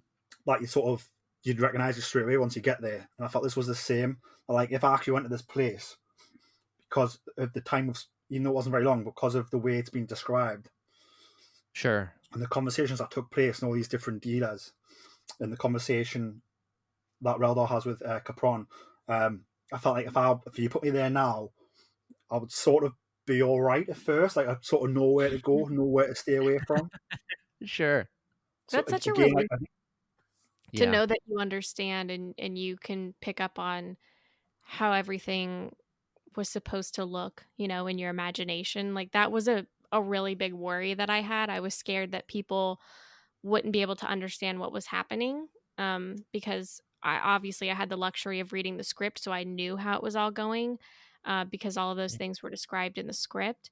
So that's like such a nice thing to hear, Peter, that you understand how everything looks and feels, and that's how I pictured it too. So that's really cool. Yeah. I mean, just more testament to Christina's work. She Yeah, built the environments, definitely. so she yeah, killed it. I think definitely the sound design fantastic, but I think also like the dialogue, like no Mhm. dialogue's wasted, especially like in that part of the story where every line's giving you a little bit of information about where we are. Hmm. Cool. Even the lines of those background characters who you can hear mumble in the background and who are having conversations, Yeah. it's all painting that picture, Mm-hmm. which again I just found very immersive. Cool. I'm glad. Yeah, that was I did take inspiration from like Batu, also Jeddah Mm. was a big one that I was thinking about. That marketplace where Jin and Cassian go and they meet Chirrut and Baze for the first time. Yeah, I kind of pictured that. I mean, Star Wars is full of really cool markets. Like even in Mando, with the like monkey lizards in the cage and stuff, walking through Navarro. Like I don't know, it's a cool thing Star Wars does, just to be like, here's this area, Hmm. and I liked it a lot. I liked it a lot. Wanted it to be kind of, there's a black market, there's some shady stuff. We're in the green scales territory, but they don't know it yet, and it's like, yeah, I like that scene a lot. I'm really proud of it. Christina did a fantastic job building it out. definitely. Moving on, there's obviously a spice dealer in the marketplace, Uh-huh. uh, You got to. and straight away I just got vibes of like the Death Stick scene in Attack of the Clones. Uh-huh. Like, it took me Uh-huh. straight back to sort of that memory of watching that in the theatre when I was about Perfect. maybe 13 or 14 years old. So that was really sort of special. Do you know what I mean? Like as soon as I heard his accent, I just felt this guy's slimy. Yeah. And then That was obviously, the note. yes, he is selling spice. So Uh-huh. Yep. uh, That was the note I gave Nathan too. I was like, this guy's just shady and weird and creepy and just slimy, and what do you got? And he's like, hey, Nautalin. And I was like, yeah, that'll do. That'll do. It's awesome. That's what I was going for. I'm glad you picked that up. obviously, there's many different drinks you could have chose to mention uh, in the cantina. Mm-hmm. You went for the double shot of moof milk. I did. Um, I what love made you that. settle on moof milk instead of anything else? Yeah. I felt it said a lot about Reldar that he would go to a shady cantina with like a lot of crime happening around. He's like, I'll take some milk. What a Like, child. like just so out of place. Like, so I mean, the barkeep's first line is, we don't hear that often around here. Like, really? I was going for like remember an Inspector Gadget? I was like, what a funny way to be. Like Reldar, just full, and the way Reldar says it is just full confidence. Like, Oh, hey, double shot of moof milk. yeah. So, If you "All right." didn't know what milk was, you would think, man, that must be a really hard drink. Like, with the way he says it. Yeah. He's like, what'd you have for breakfast? Is it nails without any milk? Like, he's trying to prove they're like, yeah, I belong here. Yeah, I'll take a double shot of moof milk. You thought I'd just get one moof milk? No, double Dub. shot. I think I'll be fine. Like, Reldar, what are you doing? Why are you here? Oh, man. He's funny. That reminded me a bit of Quentin Tarantino's True Romance, where the main character played by Christian Slater obviously ends up getting into some sort of shady stuff and having to act really hard. But he's very much like, he'll drink his coffee and he pours so much sugar in it and he eats candy and sweets all the time. He's not really Yeah. or anything. But he looks hard and he's got an edge. But then when you see him, he's like, no, I'm eating these Skittles instead of Yeah. I got that sort of vibe from him, which I thought was really cool. Yep. 100%. That's Reldar. He just funny. Foolhardy confidence. I'll be fine. Come on. It's like there's I'm sure you caught it. Right before Reldar sits down, there's a scream in the background. It's real fast. So the barkeep mentions that there's a Wookiee that enjoys arm wrestling, but she wouldn't recommend it. That's someone getting their arm ripped out of the socket by a Wookiee. Oh, awesome. And if you listen to it, Reldar's just walking by, and then you hear the scream. And he's like, "Is he taken?" Like totally unfazed. Like, Reldar, what? Read the room, man. And he's like, "Nah, I belong here." So good. That guy. Another thing I enjoyed was from the opening adventure which we joined sort of at the end, and they're transporting the puffer pigs. Yep. Obviously, lots of fun puffer pigs in Star Wars Rebels. What made you choose puffer pigs as the cargo? I mean, I kind of chose them randomly, but also I know Savanna likes puffer pigs. I think that was for me.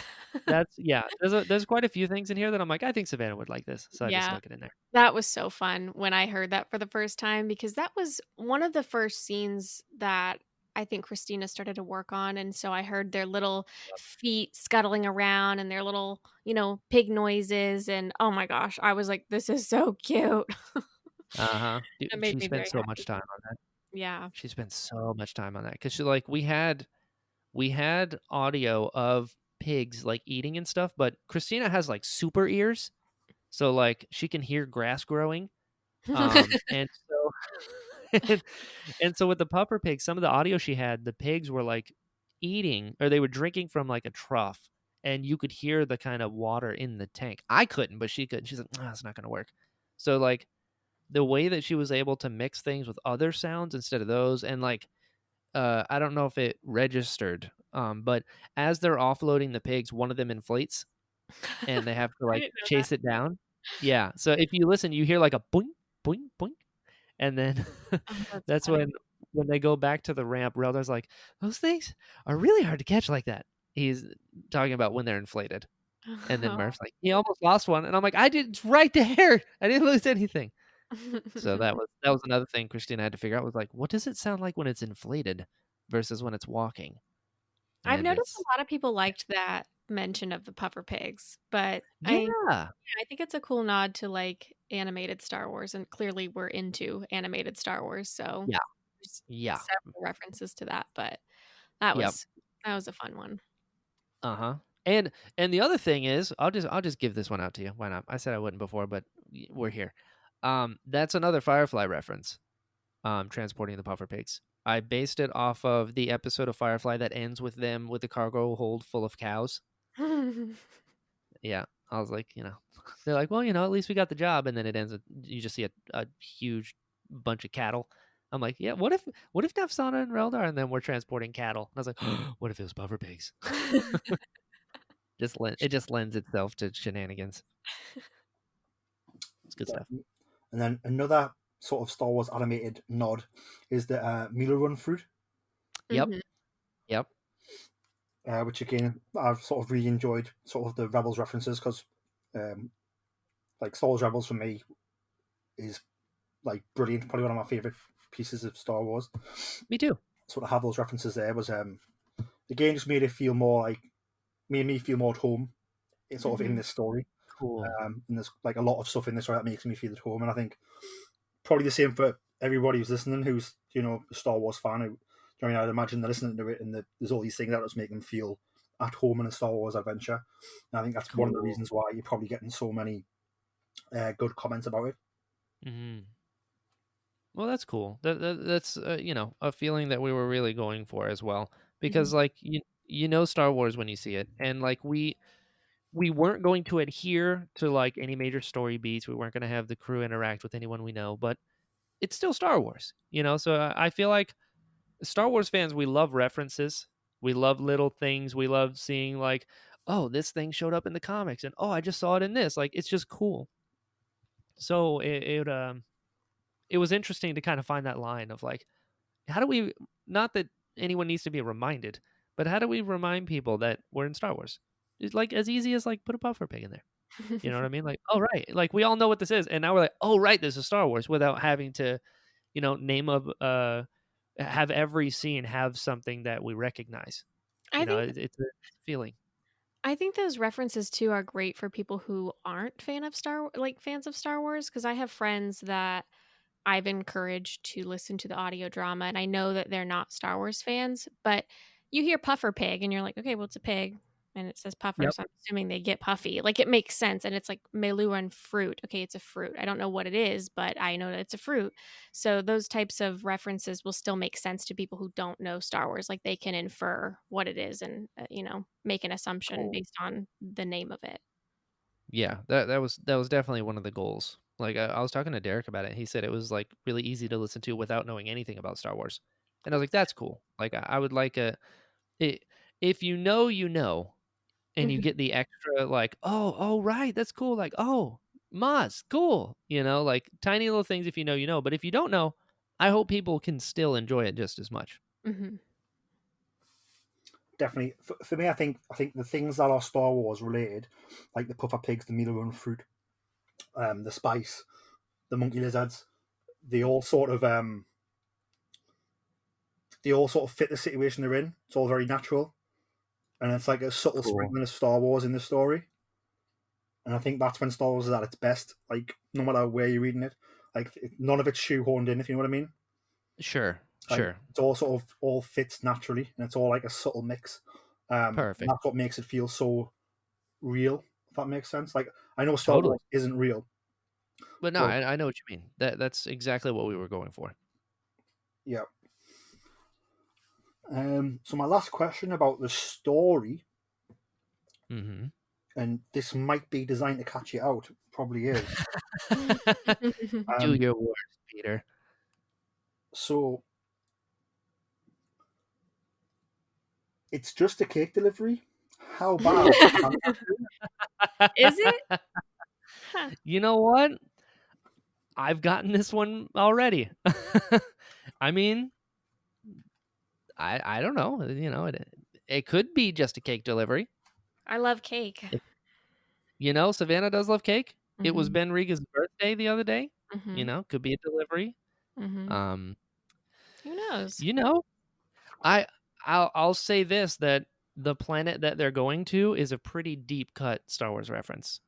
So, if anyone wants to have a laugh, just Google Pana Prime. And you'll see what that one is. I see you being very not expecting you what's next. I see you being We've very practiced our Filoni shade, if you haven't That's noticed. right. That's right.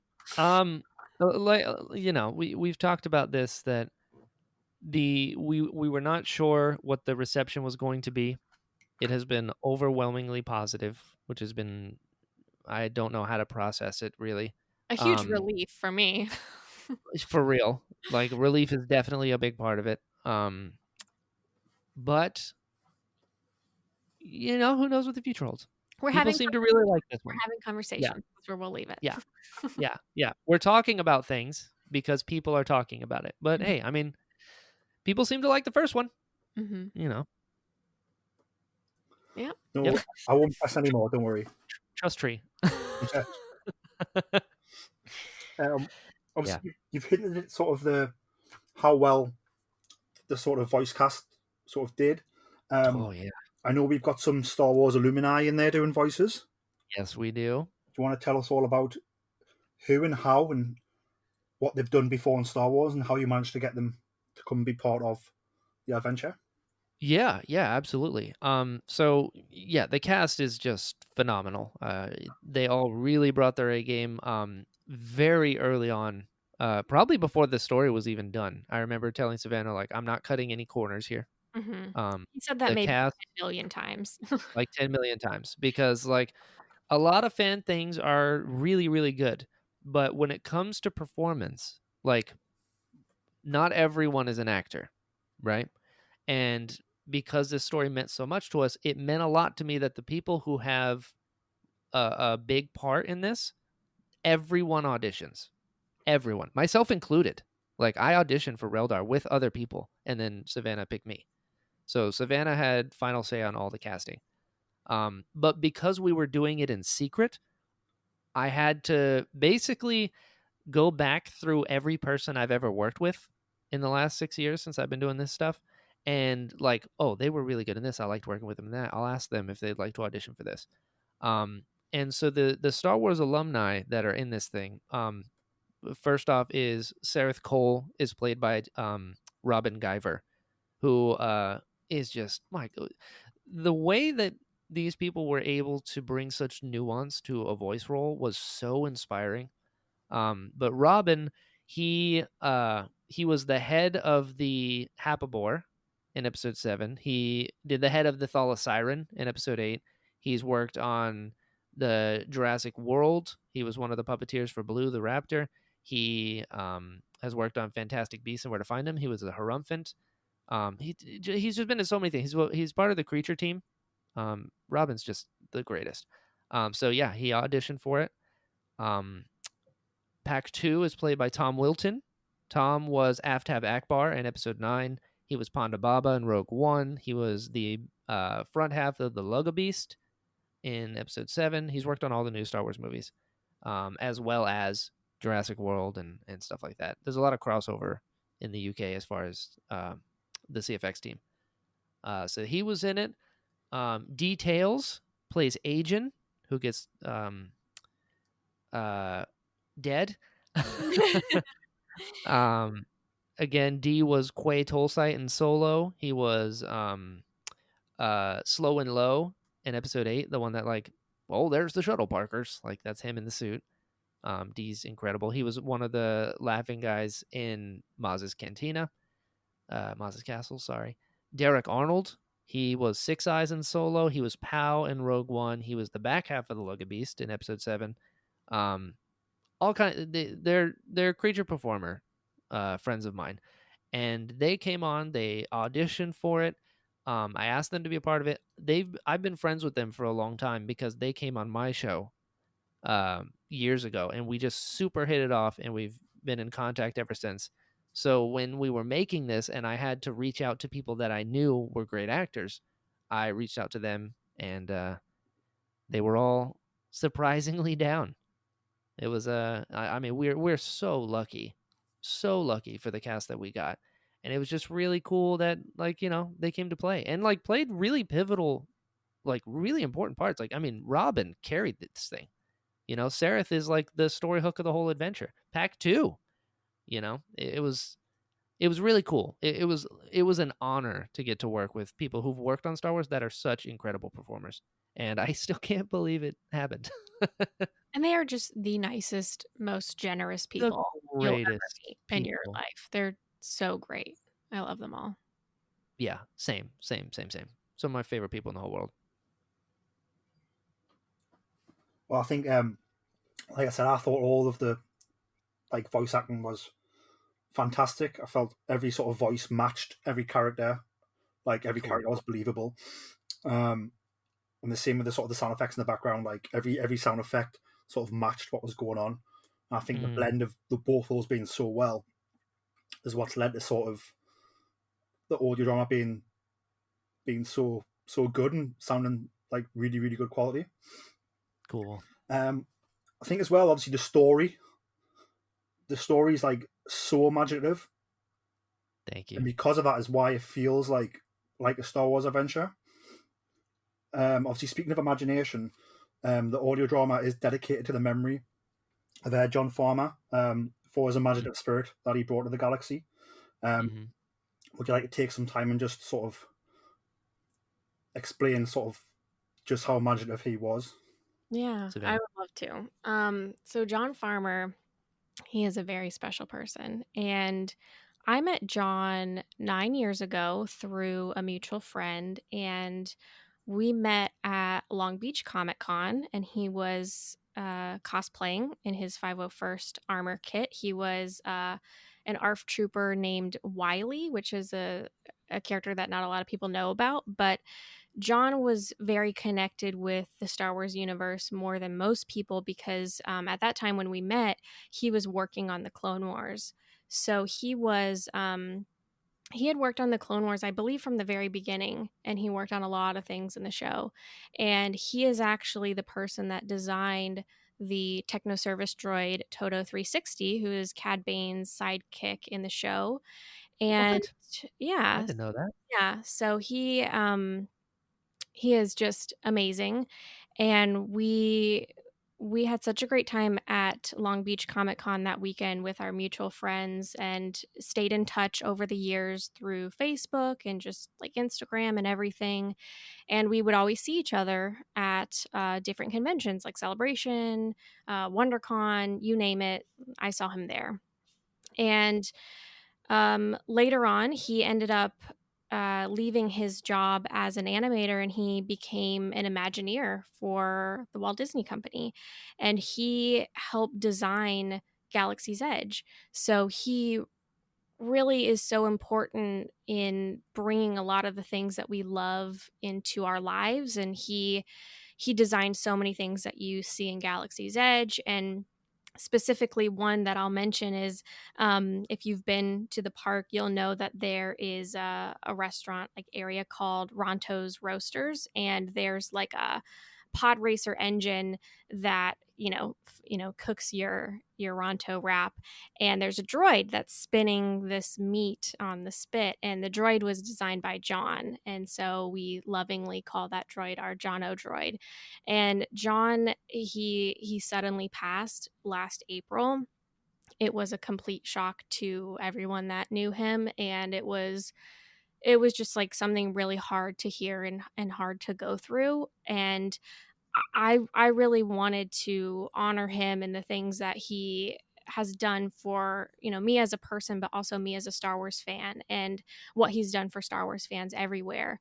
And a lot of people knew him because of how joyful and kind and generous he was. And he had touched the lives of so many people, just because of not only the work that he did, because he was actually extremely humble about the work that he did.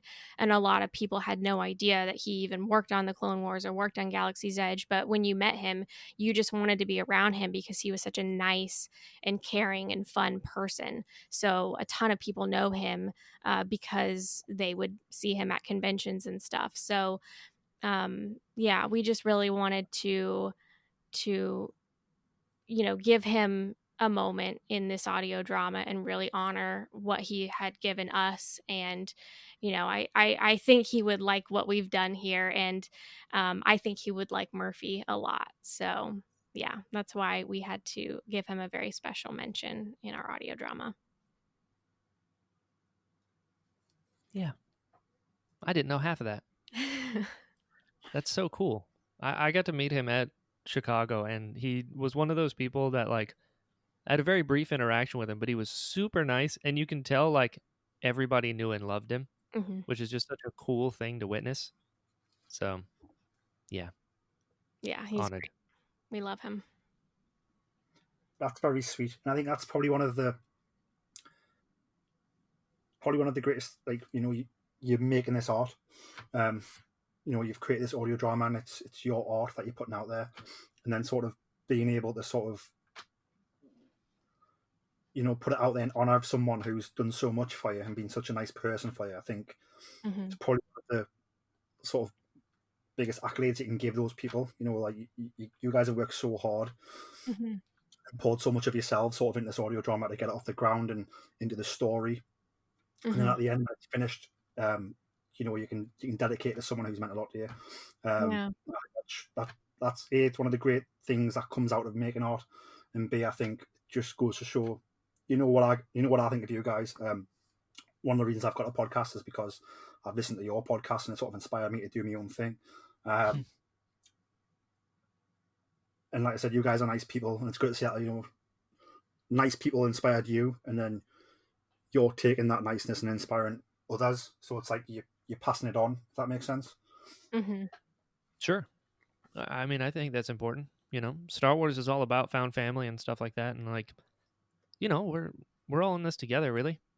This thing called life, and this whole road we're all on. But yeah, I think that's important. I think representation, inclusivity is all really important. That's something we really talked about when casting this thing. When writing it, like, yeah, I mean, we're all here. We're doing our thing. Yeah. Definitely. So I think that brings an end to sort of all my questions and thoughts on the adventures of the Zolan Dart for now. I imagine after a few more listens, I'll have more. Our DM Send them over. is open. Yep. Yep. Is there any sort of things you want to say about it? Any thoughts you guys have that you want to get across? I would like to say a lot of things. I just want to say thank you to everyone who has been super supportive of this. We have a lot of people that Yes. are subscribed to our Patreon, and they, donated monetarily to help fund this project. But, that is just, we are so grateful for that.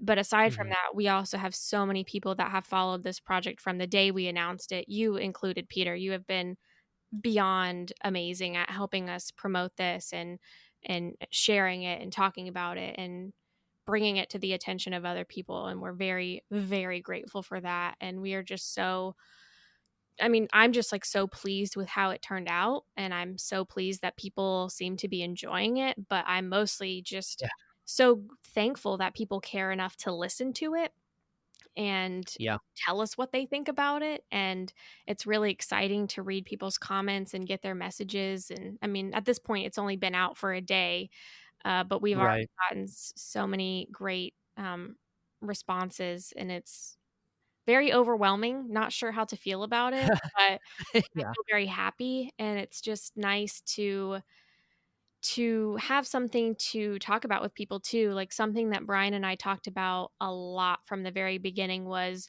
we really wanted this project to be something that united the Star Wars podcasting community and and bring people together and have a conversation that is for good. Because, as you mentioned, Peter, there's just like so much random drama that happens in the Star Wars fandom, and we really wanted this project to involve people that we admire, that we enjoy their content. So for example, you'll hear Charlotte and Caitlin from the Sky Talkers podcast. You'll hear them in the audio drama. You hear Brandon Wynerdy from Talking Bay 94. There are a lot of people involved. The guys from the Forcecast are involved. And we wanted those people to be a part of the story because we are just so grateful for the content they put out and the positivity they bring, and the friendship. They've all been such great friends to us. So we wanted something to kind of display that that friendship we have with these people, and the way we all feel about Star Wars. And we just wanted it to be a big happy thing that we could all talk about and enjoy and celebrate together. And I think we've done that. It feels like we've done that, which is really nice. I agree. I'll reiterate that sentiment that, like, so one of the many things from the production side of it that really inspired me to include the other podcasters and stuff was do you remember a few years ago, Peter, when a bunch of Star Wars artists in the fandom got together and made that big Rebels piece? Do you remember that? Yeah. So that inspired the hell out of me because it was a bunch of people with their own styles contributing to a bigger piece of a love of Star Wars. So when I was making this and we talked about casting and stuff, and cameos was a big section. And I was like, I want to do this because it's not a competition. It's not. We're all talking about the same thing. There's a million Star Wars podcasts out there, but there's only one of each of us. So I was like, how do I include this and be like, hey, we're literally all in this together? And that was really important to me. So yeah, Forcecast, Sky Talkers, Talking Bay 94, the Dorky Diva Show are all in this. And it's like, that's so important, and like with the cast list, I am so proud of it. Like, genuinely, as far as like gender equality, it's pretty much right down the middle as far as that. For race, for sexual orientation, like, so we have, like, it's all there. It's so represented, and that was so important to me. That everyone felt like you could be a part of it. You know what I mean? And we really had a lot of people a part of it. And the product, the final product just blew my expectations so far out of the water, that I'm just so thankful to anyone who's listened to it, at all. It's an hour long. An hour is a long time. It's a lot of time. Not a lot of people have a lot of time. So the fact that people took the time to listen to it means a lot. The fact that people have reached out to us and let us know they enjoyed it even more so. It's really cool. We all love this thing. It's like Celebration.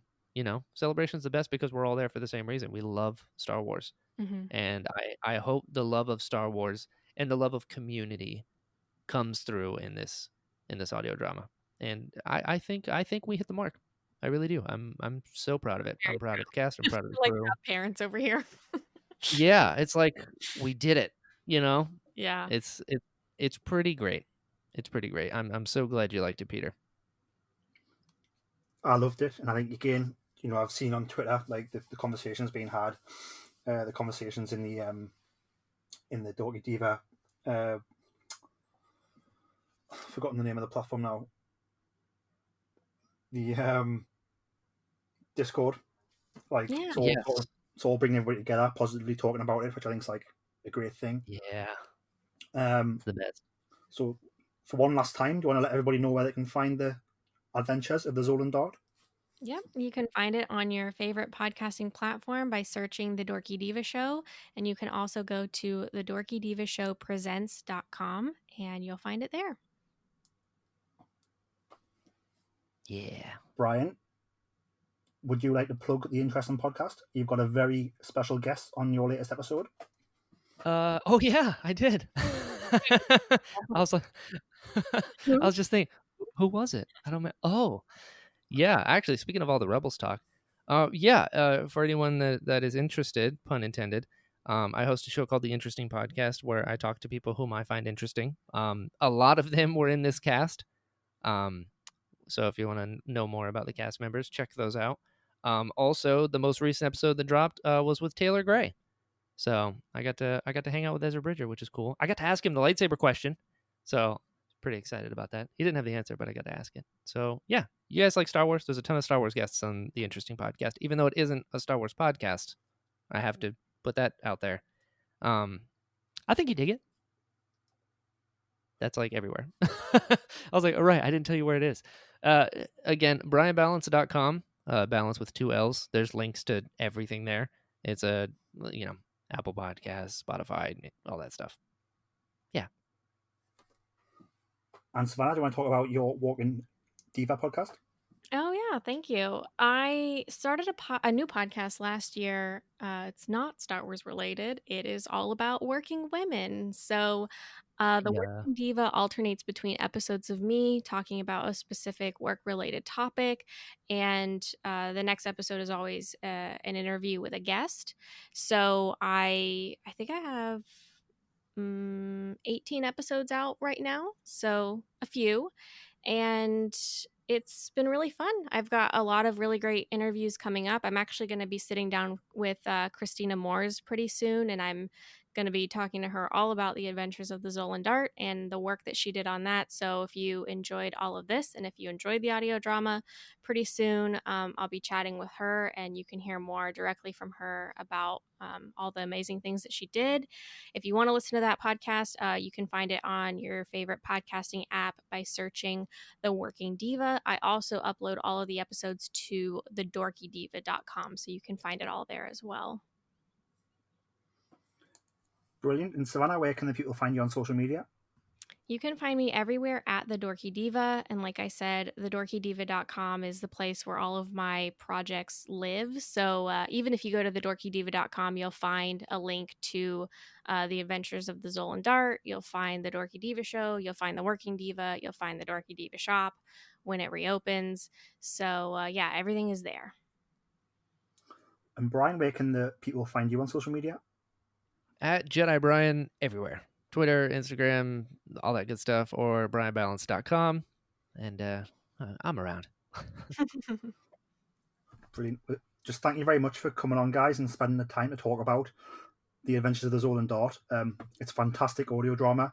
I'm really proud of what you guys have managed to do with it. I also feel more motivated than ever, not to do an audio drama, but just in whatever, just in whatever I'm trying to do. Like, it made us think, like, wow, like these guys have put their heart and souls and time and effort into this, and they've produced this fantastic audio drama. And like that's what you can do if you really sort of really try hard and sort of connect with the right people and work positively.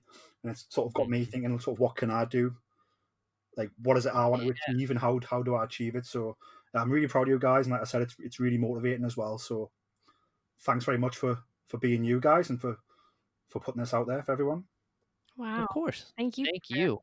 We adore you. And again, thank you so much for not only having us on your show, but for supporting this project from day one. You were immediately backing us up. So I appreciate that a lot. No problem at all. Well, thanks very much for joining me, guys. Listeners, thank you very much for tuning in. If you've listened to this whole episode and haven't listened to the Adventures of the Zolan Dart yet, you need to go and do it, because you're missing out on some awesome Star Wars adventure. So head over to the DorkyDivaShowPresents.com and listen to that audio drama now. Again, Brian, Savanna, thank you for coming on. Listeners, thanks for listening. May the Force be with you all. Please follow us on Twitter at BoresStar. That's at BoresStar. And on Instagram and Facebook at Star Wars Podcast. You can also reach us on email at starwarspodcast@gmail.com. The Star Wars Show can be found on Spotify, Apple Podcasts, Anchor, and wherever podcasts can be found. Please give us a like, subscribe, and don't forget to leave a 5-star review. May the Force be with you.